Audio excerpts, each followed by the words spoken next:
everybody. Welcome to MrinTalks, my vlog where I take you through the steps of investing. This is vlog 9. Last week, I spoke about financial goals and how financial goals need to be smart. But before you actually start planning your financial goals, you really need to start planning for contingencies. Have you ever been in a situation where there was a sudden medical emergency in the family, or there was this unexpected large expense that suddenly came up and you were wondering, where do I get the money for this from? Maybe you used your credit card to pay for a part of it. Maybe you redeemed some investments, and was it a good time to redeem those investments? I'm not really sure. So many times I notice that during times of emergencies or unexpected expenses, people often wonder, where do I get this money from? They end up breaking fixed deposit or redeeming equity investments, which is something that they should not be doing at that point in time.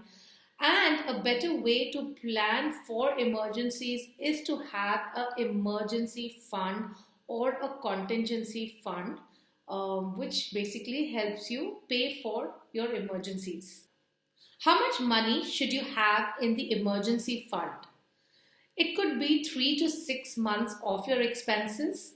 Ideally, 6 months of your expenses would be a better number. And how can you start planning for this? Well, you should just start building it up slowly. If you don't have the money right now, let's say that your expenses are 50,000 a month. So for the next 6 months, you essentially need to be able to build up 3 lakh rupees. What you can start doing is to start building it up slowly, which means every month from your salary, you invest a part of that money towards the emergency fund. And where can you have the emergency fund? If you are in a lower tax bracket, you could use fixed deposits. If you're in a higher tax bracket, then you may consider liquid funds or ultra short-term debt funds as well. You can get a list of the funds to invest in our website, which is finsafe.in.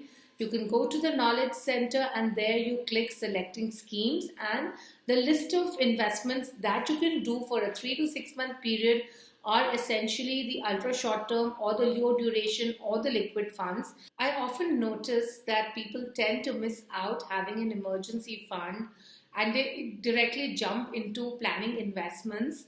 But the first step in financial planning and the first step in investing in a structured way is to have the emergency cash. Remember that this is a fund that can be useful in case of a job loss as well. And hence, it's important for you to have the right amount into it. Remember that this is an essential fund that you need to have. And do not keep withdrawing from this, for small expenses, especially if those expenses are lifestyle related. I do see that there is this tendency that when you have short-term investments, the tendency is to say, oh, I have this, let me just use it for right now. Let's say you want to buy a big birthday gift for your child, or, there's a new phone in the market and you feel that I want to have this phone. And I see generally people try to take money then from the emergency fund. But as the name says, this is an emergency fund, which means it needs to be used for unexpected expenses, which could be medical expenses, job loss, or any, let's say, a large house repair expense that you did not think would happen, right? So the two things that you have to keep in mind is that, one, have the right amount invested, start investing on a regular basis if you don't have a lump sum available, and choose the right tax efficient investment, which could be either fixed deposit or it could be a liquid or an ultra short-term bond fund. In the next vlog, we're also going to talk about planning for longer-term contingencies and how you can really go about doing that. So stay tuned, click on the bell button to subscribe, and do share our videos with your friends and family. As always, look forward to your feedback. Bye-bye.